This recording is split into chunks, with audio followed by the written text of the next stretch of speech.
starving or surviving. Inside prison meals worldwide. A cold metal tray slides through a prison cell door in slow motion.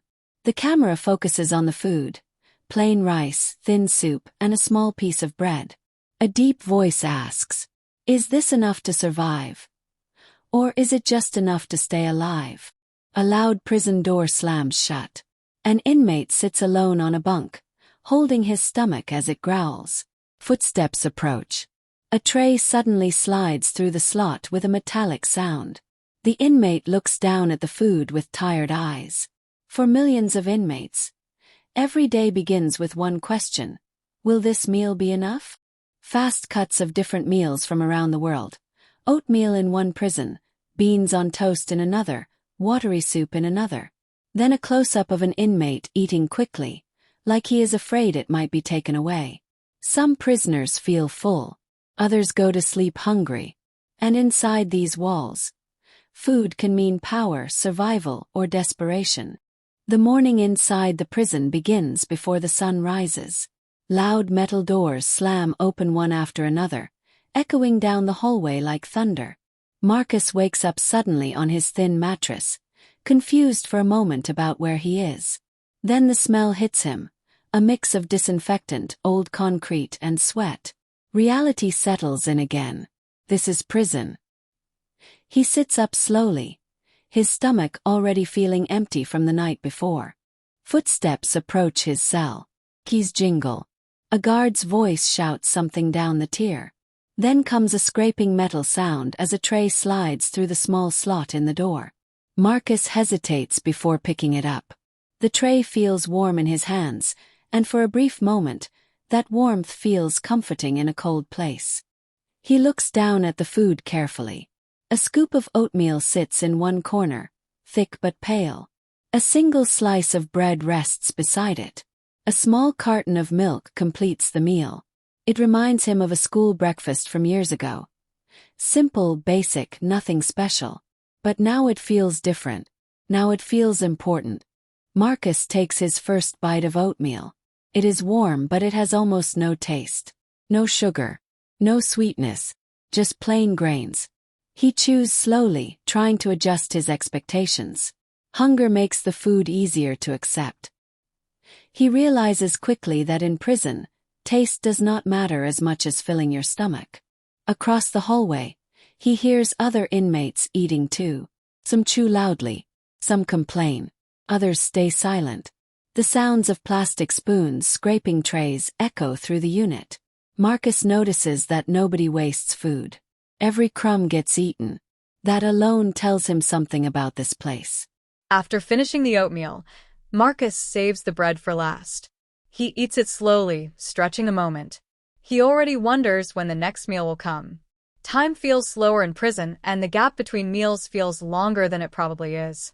Later that morning, he is escorted to a larger area where inmates gather. He watches carefully. Some men look relaxed. Others look tense. A few talk about food like it is the most important topic in the world. What day has better meals? Which trays are bigger? Who works in the kitchen? Marcus begins to realize food is a big deal here. During lunch, Marcus enters the cafeteria for the first time. The room is loud and crowded. Long tables fill the space, and guards stand along the walls watching everything.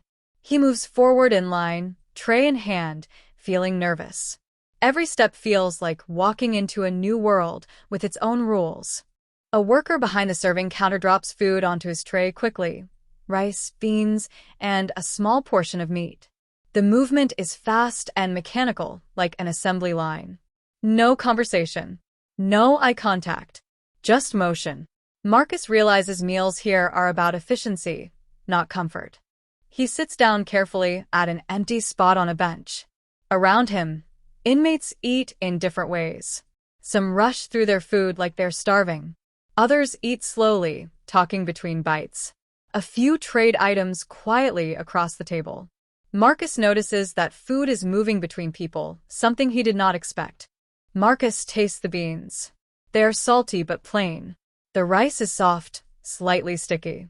The meat is tough but edible. It is not terrible, but it is not satisfying either. He finishes everything quickly without thinking. Only after the tray is empty does he realize he is still a little hungry. An older inmate sitting nearby watches him. "First day?" the man asks. Marcus nods. The man gives a small smile. "You'll learn. Always eat everything.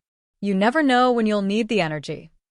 Marcus does not fully understand yet, but he senses the advice matters.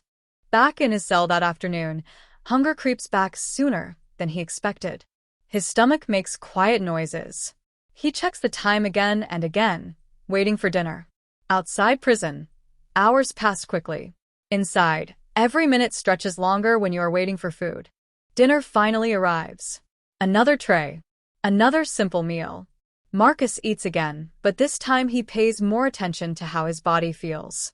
He notices that the meals keep him going, but they do not make him feel full for long. It is like the food is designed just to keep him functioning. That night, lying on his bunk in the dim light, Marcus stares at the ceiling. His stomach is not empty, but it is not satisfied either. He begins to understand something important about prison life. Food here is not about enjoyment. It is about survival. And learning how to manage hunger might be one of the biggest challenges he will face inside these walls. Marcus begins to notice the difference during dinner one evening. As he walks into the cafeteria, he sees a group of inmates sitting together with trays that look fuller than everyone else's. There are extra noodles, more meat, and even snacks on the table. The smell alone makes his stomach react. He wonders how they got that food when everyone went through the same line. He sits down at his usual spot, staring for a moment before looking back at his own tray. His portion looks smaller compared to theirs. The older inmate from before leans closer and speaks quietly. "Money," the man says. Marcus looks confused. In here, money changes everything, especially food. Later that day, Marcus learns about Commissary. Inmates who have money in their accounts can order extra food once a week. Instant noodles, chips, candy, tuna packets, peanut butter, cookies, even coffee. It does not sound like much outside prison, but inside it feels like luxury. Marcus watches Commissary Day happen for the first time. Boxes arrive, and inmates line up to collect their items. The mood in the unit shifts. Some people look excited. Others look disappointed. A few walk away with nothing. Marcus realizes that who eats better depends on who has money. He notices how carefully inmates protect their commissary bags. Some hide items immediately. Some count everything more than once. Food here is valuable property. Losing it could mean going hungry for days. One inmate opens a pack of noodles nearby. The smell spreads quickly through the unit. Several heads turn at once. Marcus feels his stomach tighten again. Hunger makes smells stronger. He did not expect that. The older inmate explains more. Prison meals keep you alive. Commissary keeps you comfortable. Marcus starts to understand the difference. Survival versus satisfaction. Across the world in another prison, Daniel stands in line for his meal in the United Kingdom. The food is decent: beans, toast, and tea, but he knows it will not keep him full all day. That is why he works his prison job folding laundry. The small money he earns lets him buy noodles and coffee from Commissary too. Daniel remembers his first time buying coffee. The smell alone reminded him of life outside. That small comfort helped his mood more than he expected. Food in prison is not just physical. It is emotional. In Russia, Ivan lives under a different system. Commissary options are limited.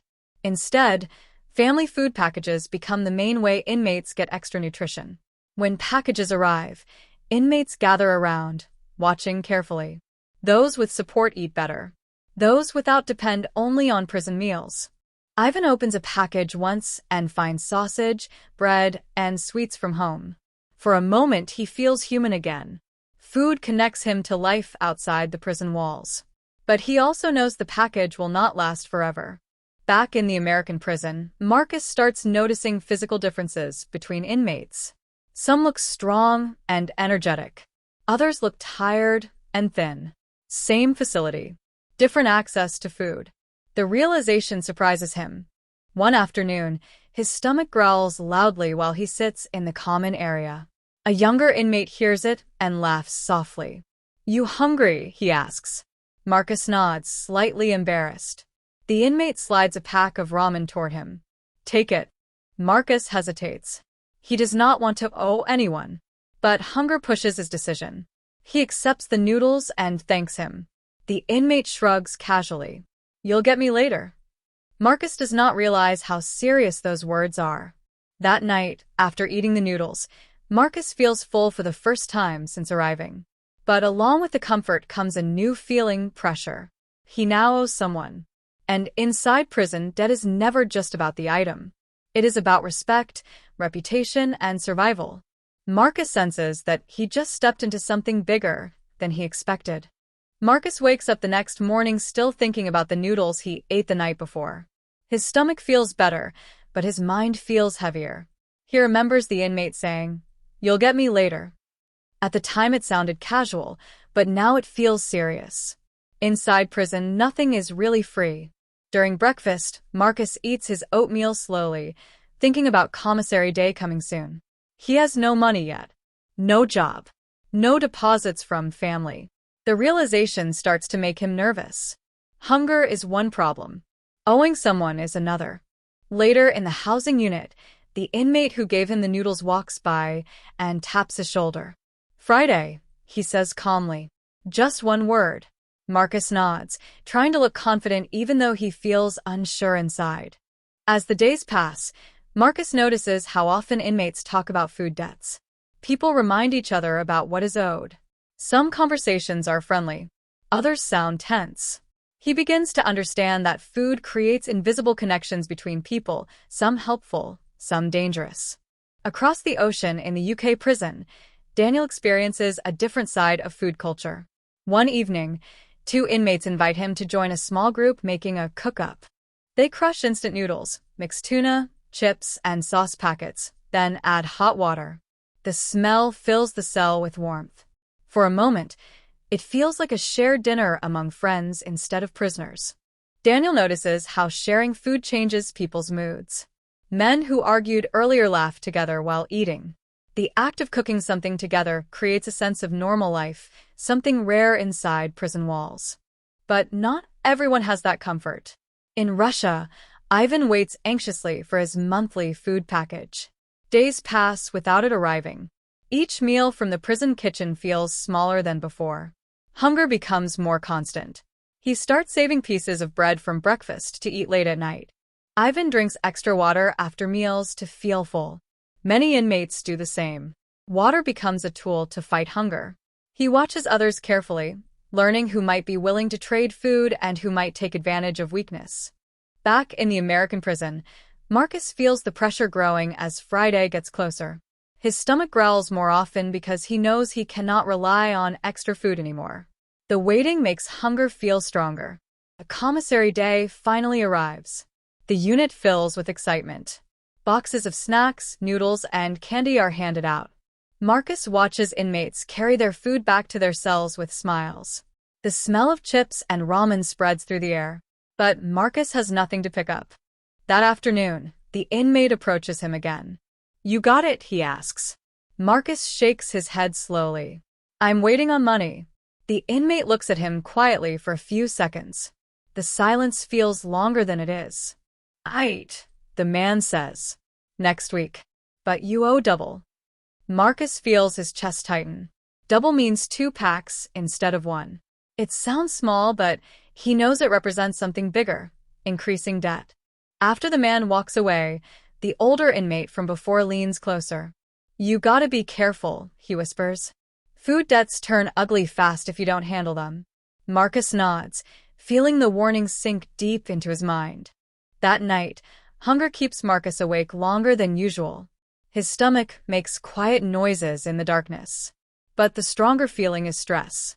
He realizes how quickly survival inside prison becomes complicated. One small decision, accepting food, created a new problem. As he lies on his bunk staring at the ceiling, Marcus understands something important for the first time. In prison, hunger is not just about needing food.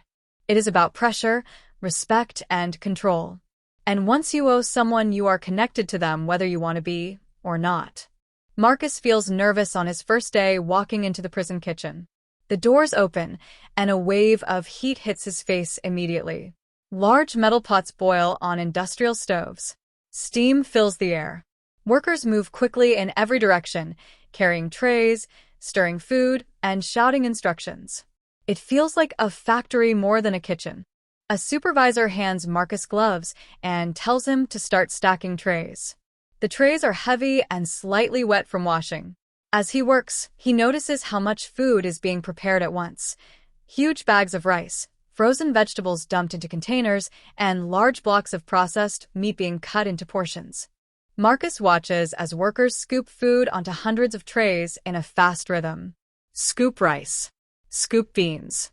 Add meat. Slide tray. Repeat. Everything is about speed and efficiency. Nobody is focused on making the food look good. The goal is simply to feed everyone. An older inmate working beside him speaks quietly. "They feed us cheap," he says. "Enough calories to keep you alive. That's the rule." Marcus nods, beginning to understand why meals feel filling at first, but never satisfying for long. He notices something interesting near the preparation tables. Some packages are damaged or slightly torn. Those items cannot be served officially. Instead, kitchen workers sometimes set them aside. That food becomes valuable because it can be eaten or traded later. During a short break, Marcus gets to eat a small extra portion from leftovers. It is not much, a scoop of rice and beans, but it makes a difference. For the first time since arriving, he feels slightly full after a meal. The kitchen job suddenly feels more important than he expected. Meanwhile, in the UK prison, Daniel hears similar stories about kitchen workers. Inmates with kitchen jobs sometimes get extra fruit or bread. Nothing huge, but enough to matter. Daniel realizes why those jobs are always in high demand. In Russia, Ivan once helps carry heavy supply boxes into the prison kitchen storage area. As a reward, a worker gives him an extra ladle of soup. The soup is still thin, but the larger portion makes him feel stronger that day. Even small advantages near food can change how someone feels physically. Back in the American kitchen, Marcus notices how portion sizes depend on timing.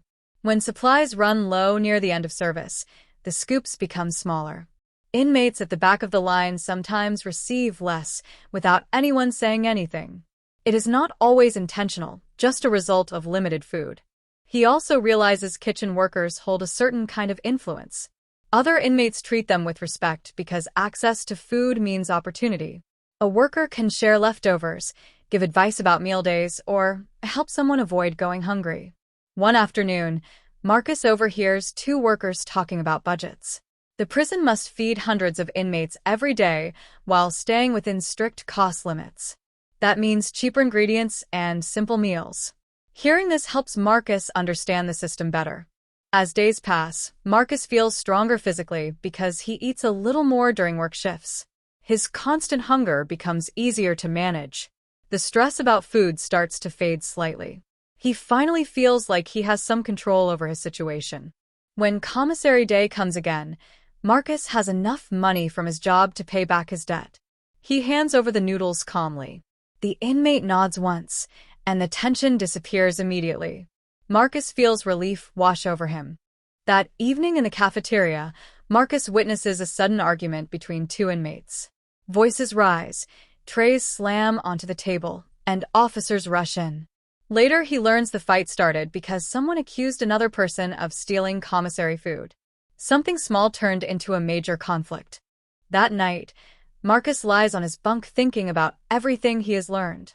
Food inside prison is more than meals. It is status, stability, and sometimes safety. Having regular access to food keeps your mind calm. Not having it creates stress and risk. Marcus realizes survival here depends heavily on something most people outside never worry about: the next meal. Marcus notices the change before anyone says anything. While working in the kitchen, he sees fewer supply boxes being delivered. The containers that usually arrive full now look lighter. A supervisor tells workers to be careful with portions. The tone of his voice sounds serious, and Marcus feels a quiet worry start to grow inside him. During meal service that day, Marcus watches the scoops closely. The difference is small, but he can see it. A little less rice. a slightly smaller piece of meat. Most inmates do not notice right away, but Marcus does because he is standing behind the line. A few days later, the complaints begin. Inmates talk quietly at tables. They shrinking the food. I'm still hungry after chow. The chicken's smaller now. The conversations spread through the housing unit like rumors. Hunger makes people pay attention. In the UK prison, Daniel remembers when something similar happened months earlier. Budget changes forced the prison to switch food suppliers. Meals became more repetitive and less fresh. Inmates noticed immediately. Some joked about it, but others became frustrated because food was one of the few stable things in their routine. In Russia, Ivan lives with small portions most of the time, but one winter becomes worse when deliveries are delayed. Soup grows thinner. Bread pieces get slightly smaller. For inmates without family packages, hunger becomes constant. Ivan begins eating slower, stretching every bite to last longer. Back in the American prison, Marcus notices commissary demand increasing. More inmates buy noodles and snacks to make up for smaller meals. Those without money struggle the most. He sees more people looking tired between meals, their energy dropping faster during the day. One evening, Marcus sees a young inmate wrap pieces of bread in napkins and hide them in his pocket. Later he learns the reason: nighttime hunger. After lights out, when there is nothing to distract the mind, hunger feels stronger. Saving food becomes a survival habit. Tension slowly builds across the prison. Small arguments happen more often. People become more impatient. Hunger affects mood, and mood affects behavior. Even guards seem more alert, sensing the change in atmosphere. During lunch one day, an inmate at the serving line complains loudly about his portion. A worker tells him to move along. The inmate refuses, raising his voice. For a moment, it looks like things might get worse, but officers step in quickly and calm the situation. Still, everyone nearby feels the tension. That night, Marcus lies awake on his bunk thinking about how fragile comfort inside prison really is. Meals are supposed to keep everyone stable, but when portions shrink, stability disappears. He realizes survival here depends on something very basic: enough food. And if that becomes uncertain, the entire environment can change quickly. The camera moves slowly across different prison meals from around the world. A tray with oatmeal in one country, beans and toast in another, thin soup and bread somewhere else. Inmates sit quietly, eating without speaking much. Some finish quickly. Others stretch every bite. A voice speaks softly.